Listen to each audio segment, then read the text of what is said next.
We see them on the television screen, looking as though all the happiness in the world lies at their feet. We look at their success, their billions of dollars, and their sky-high popularity, and we let out a sigh of envy. But have you ever wondered, are these smiling faces we see on screen truly the happy in their real lives? Or do they hide a mountain of silent agony behind the scenes, far from the cameras? Today, I will tell you the story of a man the entire world worships as a god of basketball. But beneath the surface of his monumental success lies an unknown tragedy that will sting your eyes with tears. I am talking about a man who dominated the court with a smile, yet his greatest victory came while he was carrying the unbearable grief of his father's blood-stained body in his heart. This is a story of Michael Jordan, and how lonely a man can truly be, even while standing at the pinnacle of success. Childhood and rejection. The story begins in 1963, in an ordinary family in North Carolina. From a very young age, Jordan's heart and soul belonged to nothing but basketball. But destiny did not grant him victory easily. The year was 1981. Jordan was waiting with bated breath to join his high school basketball team. But when the final list was posted, his name was nowhere to be found. The coach rejected him bluntly, saying, "You are too short. You aren't good enough for this game." That day, the 15-year-old boy was shattered into pieces. He went home, locked his bedroom door, and cried for hours. But those tears became the fuel for his comeback. From the very next day, Jordan never stopped. Every morning, while the entire city was still asleep, Jordan would be on the court, his body drenched in sweat from practice. That rejection taught him a vital lesson. If the world wants to pull you down, you must learn to spread your wings by your own strength alone. The peak of success. The fire from that rejection turned Jordan into a force of nature that no one could stop. In 1984, when he joined the Chicago Bulls, the world of basketball witnessed a new magician. He didn't just play, he looked as if he was walking on air. People began calling him Air Jordan. 6 NBA championships, 5-time MVP. The entire decade of the 90s belonged to Michael Jordan. When thousands of fans in the gallery screamed his name, he seemed invincible. Multi-million-dollar endorsements, his own shoe brand, and global stardom. Jordan had reached a height that most athletes only see in their dreams. But what a cruel irony of fate. At the very peak of his success, he was hit by a blow that made his billion-dollar empire feel utterly meaningless in an instant. Tragedy and retirement. 1993, Jordan had touched the sky, but suddenly, his beautiful world was torn apart. One night, his father, James Jordan, went missing. Days later, his lifeless body was found. 2 teenagers had shot and killed this great man just to rob him. Jordan was broken. His father wasn't just his dad. He was his best friend and his mentor. Behind every single victory Jordan ever had, his father's proud face was always there in the stands. This death pushed Jordan into such mental agony that he announced his retirement from basketball. The world watched in shock as a legend walked away from his career at its absolute peak. Driven only by the longing for his father's soul, Jordan said, "I don't play anymore because my father is no longer in the stands." He left basketball to play baseball, his father's favorite sport. But everyone knew he wasn't running toward a new game.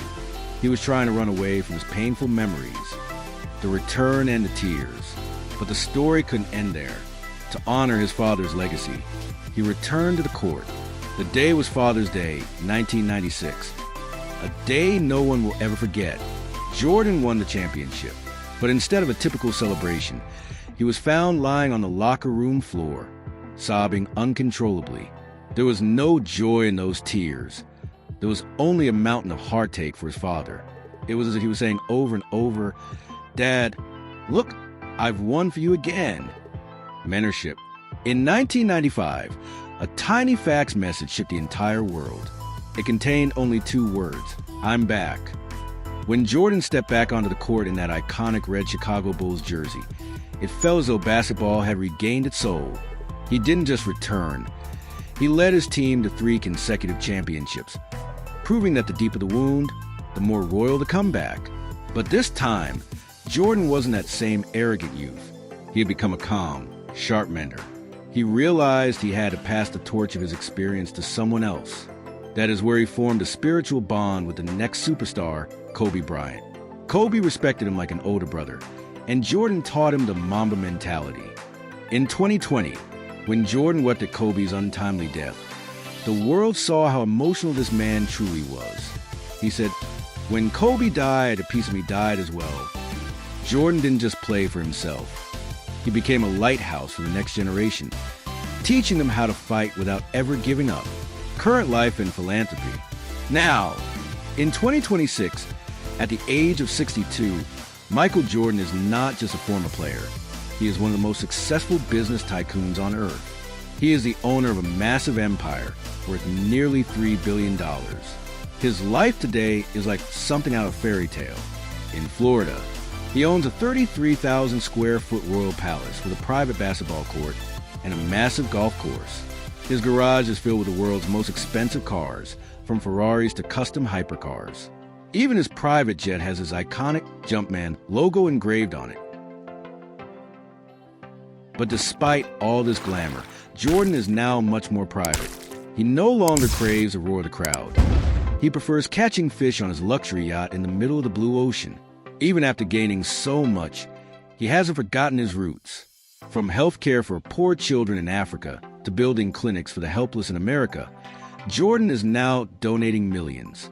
The fierce athlete of the screen is now a quiet, benevolent man behind the scenes. Michael Jordan hasn't just accumulated wealth. He knows how to give it back. The man who started from zero is now bringing smiles to millions. In North Carolina, he built the state-of-the-art Novant Health Michael Jordan Family Clinic. Thousands of underprivileged and uninsured people are receiving world-class treatment there for free. When Jordan cried at the inauguration of that clinic, the world saw the soft heart inside him. He also donated over $10 million to the Make-A-Wish Foundation, the largest single donation in the organization's history.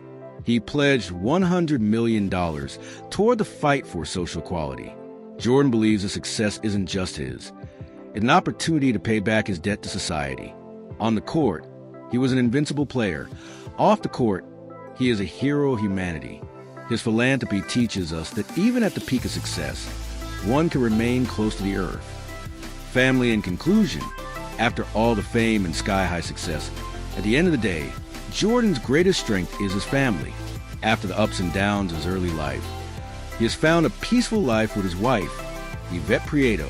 Their twin daughters, Victoria and Isabel, are the greatest joy of his mature years. His three eldest children, Jeffrey, Marcus, and Jasmine, are now grown and managing the Jordan brand empire. Today, Jordan is a proud father and grandfather. The man who once had a killer instinct on the court now loves nothing more than spending time with his family, playing golf with his kids, or telling stories to his grandkids. We might judge the god of basketball by his billion-dollar empire, but to Jordan, his true success lies in raising his children with the same values his father once instilled in him. He has proven that conquering the world is hard, but building a happy home with your loved ones is the most beautiful victory of all. What does Michael Jordan's life struggle teach us? Perhaps it is this, that with hard work and integrity, the void in the field can one day be filled with fulfillment of success. Do you have a story of rejection in your life that changed you? Let us know in the comments. If you enjoyed this, please subscribe and stay with us.